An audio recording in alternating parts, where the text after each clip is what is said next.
मैं किसके हाथ पर अपना लहू तलाश करूं कि तमाम शहर ने पहने हुए हैं दस्ताने। एक तरफ 40 साल का एक यंग ब्यूरोक्रेट और मशहूर पाकिस्तानी शायर और दूसरी तरफ 26 साल की एक बला की हसीन शादीशुदा खातून। दोनों के दरमियान गहरी दोस्ती थी और एक दिन पुलिस ने दोनों को एक साथ एक ही घर में पाया, लेकिन एक को मुर्दा और एक को बेहोश।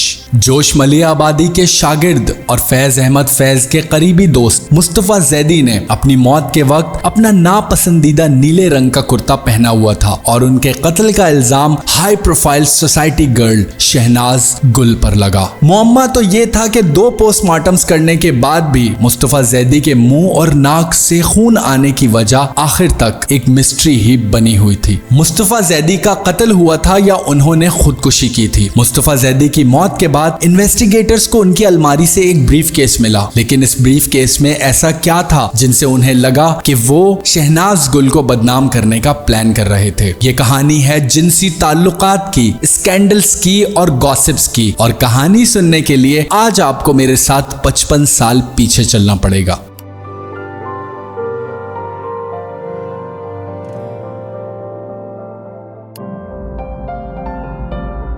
ये बात है उस वक्त की जब मशरिकी पाकिस्तान अलहदा होने वाला था, यानी 13 अक्टूबर 1970 की एक अंधेरी रात। पाकिस्तान टेलीफोन एक्सचेंज का मंजर, जहां ऑपरेटर सैयद जमाल अहमद काजमी को एक फोन कॉल के जरिए कंप्लेन की गई। कॉल करने वाले शख्स ने कहा कि हम टेलीफोन नंबर 417935 पर राब्ता करने की कोशिश कर रहे हैं, लेकिन अब तक कोई भी जवाब नहीं मिल रहा। काजमी ने फिर वो नंबर खुद डायल किया और शिकायत करने वाले को बताया कि ये नंबर इंगेज्ड है। जिस शख्स से राब्ता करने की कोशिश की जा रही थी वो कोई और नहीं बल्कि खुद सैयद मुस्तफा जैदी ही थे। उस रात कई लोग मुस्तफा जैदी का नंबर डायल कर रहे थे, जिसमें से उनके करीबी दोस्त शाहिद आब्दी भी थे, क्योंकि शाहिद आब्दी के घर सलीम खान नाम का एक शख्स आता है जिसका कहना था कि पिछले 4 घंटों से उसकी 26 साला बीवी लापता है, जिसका नाम शहनाज गुल था।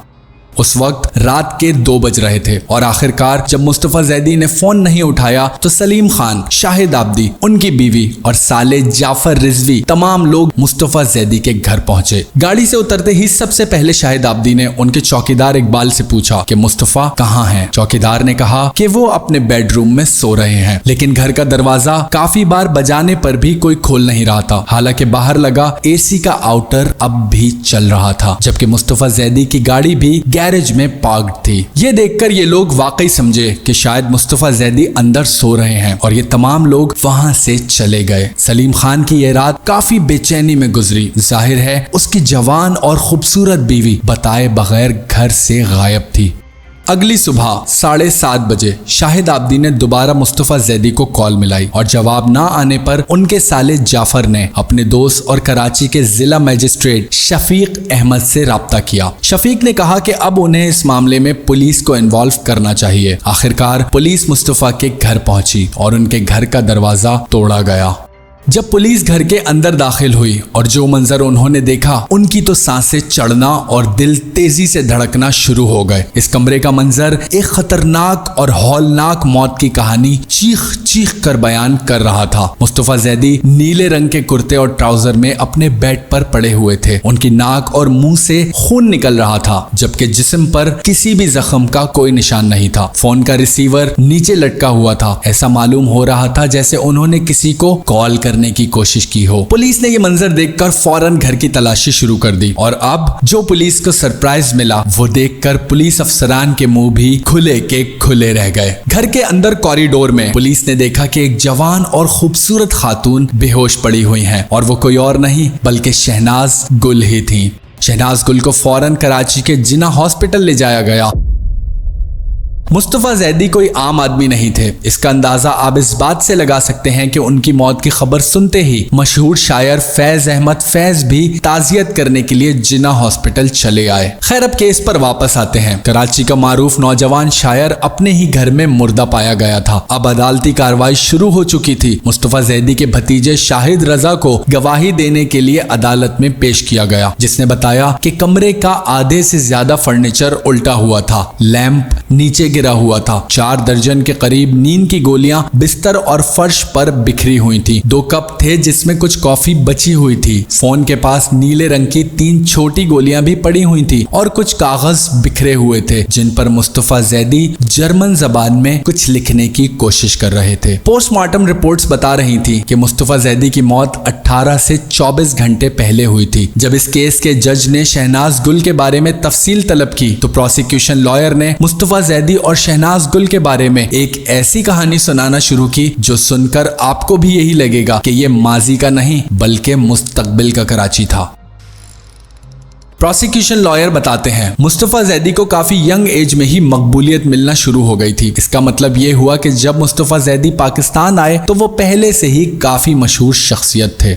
पाकिस्तान आने के बाद उन्होंने एक कॉलेज में भी पढ़ाया और आखिरकार 1954 में सिविल सर्विसेज के लिए मुंतखब हो गए। मुस्तफा जैदी को एक टैलेंटेड ऑफिसर समझा जाता था और उनकी सलाहियतों की वजह से उन्हें तमग़े कायदे आज़म से भी नवाजा गया। साल 1957 में मुस्तफा जैदी ने एक जर्मन खातून वीरा से शादी की जिससे उनके 2 बच्चे हुए। दिसंबर 1969 में पाकिस्तानी गवर्नमेंट ने सिविल सर्विसेज के 300 अफसरान को मुअत्तल कर दिया। मुस्तफा जैदी भी उनमें से एक थे। उन पर करप्शन का इल्जाम लगा जो कि कभी भी साबित नहीं हो सका, लेकिन सरकारी सतह पर उन्हें इस इल्जाम की वजह से कुछ महीनों के लिए अपने ही घर में नजर बंद कर दिया गया। लेकिन इन सब के बाद भी जब मुस्तफा जैदी का रिकॉर्ड साफ मिला तो बगैर किसी वजह के उन पर बैरून मुल्क सफर पर पाबंदी लगा दी गई। मुस्तफा जैदी उस वक्त अपने बीवी बच्चों के साथ हमेशा के लिए जर्मनी मूव होना चाहते थे, लेकिन गवर्नमेंट की तरफ से उन पर काफी ज्यादा पाबंदियां लगी हुई थी। इन्हीं पाबंदियों के बीच वो अपनी जिंदगी में बहुत ज्यादा घुटन महसूस करने लगे थे।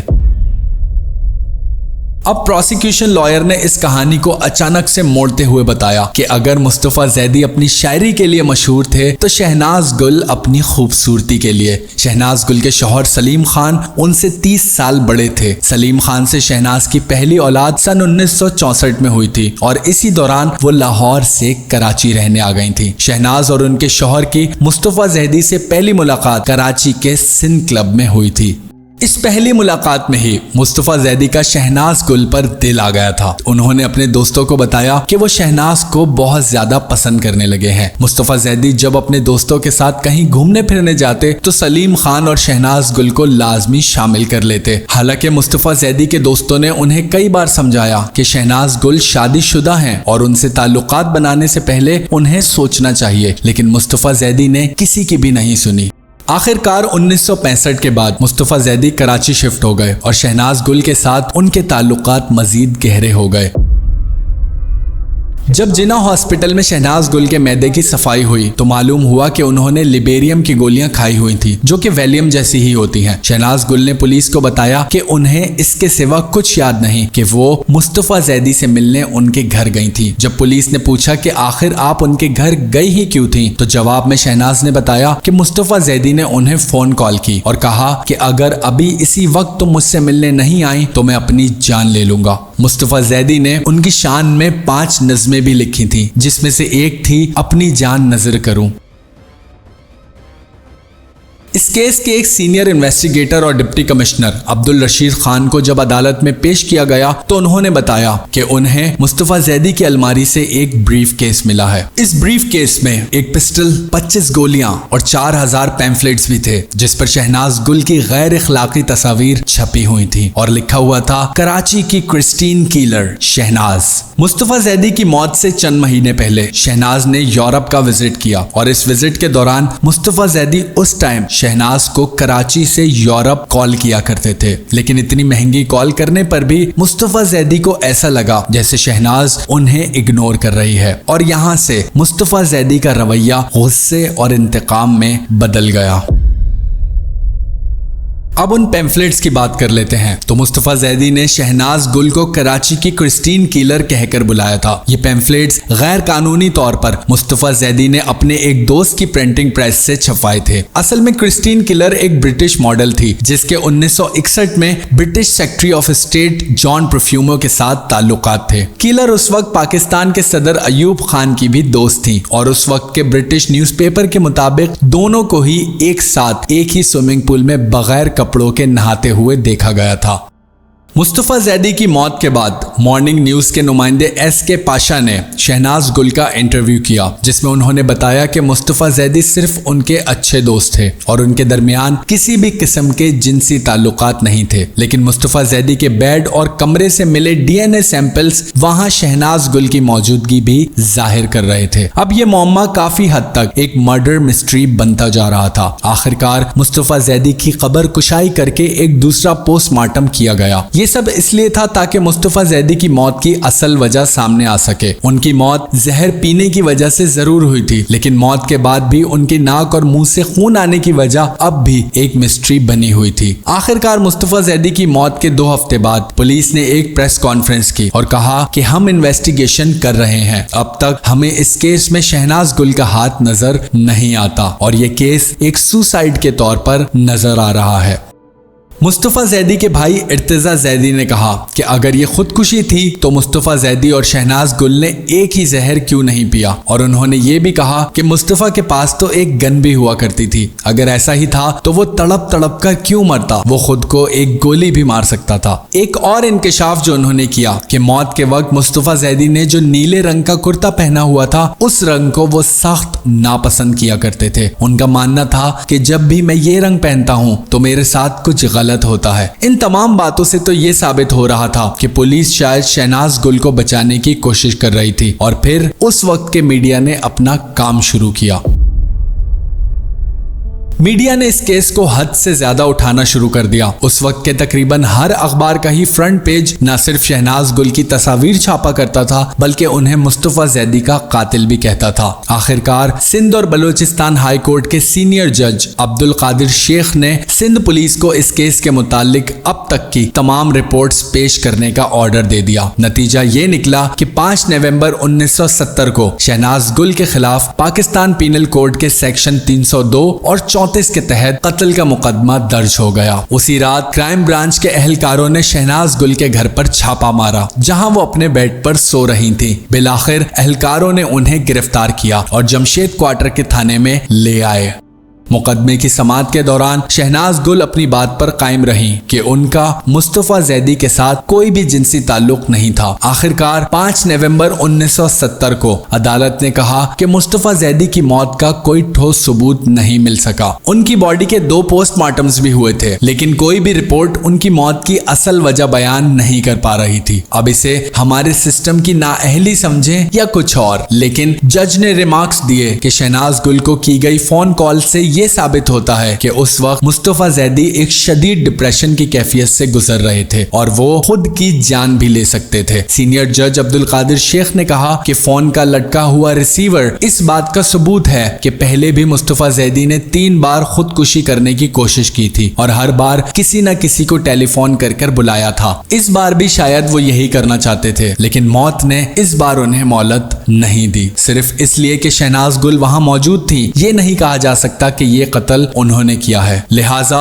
तमाम सबूतों और गवाहों को मद्देनजर रखते हुए यह अदालत इस नतीजे पर पहुंची है कि मुल्जिम शहनाज गुल पर मुस्तफा जैदी के कत्ल का इल्जाम बेबुनियाद है। ये अदालत मुल्जिम शहनाज गुल को बाइज्जत बरी करती है। इस फैसले के साथ मुस्तफा जैदी कत्ल केस की फाइल को भी हमेशा के लिए बंद कर दिया गया, लेकिन कई सवाल अब भी वहीं के वहीं खड़े हुए थे कि क्या इस कत्ल में कोई तीसरा भी मुलव्विस था। आखिर किसके कहने पर उन्होंने अपना नापसंदीदा नीले रंग का कुर्ता पहना हुआ था। उस लटके हुए रिसीवर से आखिर वो किसको फोन मिलाना चाहते थे और वो जर्मन जबान में लिखा गया आखिरी खत क्या बयान कर रहा था। तफ्तीशी अफसरान ने इन सारे सवालों को नजरअंदाज करते हुए इस केस की फाइल को हमेशा के लिए बंद कर दिया और 55 साल गुजरने के बाद आज भी ये तमाम सवाल जवाब के मुंतजिर हैं। शहनाज गुल की वफात साल 2005 के आसपास इस तरह से गुमनामी में हुई कि उनकी मौत का भी पता नहीं लगा। वही अखबारात जो उनके बारे में पल पल की खबरें शाया किया करते थे, उनकी मौत की भी खबर छापना भूल गए। उम्मीद है ये वीडियो भी आपको पसंद आई होगी। अगर ऐसा है तो वीडियो को जल्दी से लाइक और शेयर कर दीजिए। अगर आपने होराइजन टीवी को सब्सक्राइब नहीं किया तो ऐसी ही मजेदार क्राइम और मिस्ट्री से भरी कहानियों के लिए होराइजन टीवी को जल्दी से सब्सक्राइब कीजिए। मिलते हैं अगली वीडियो में।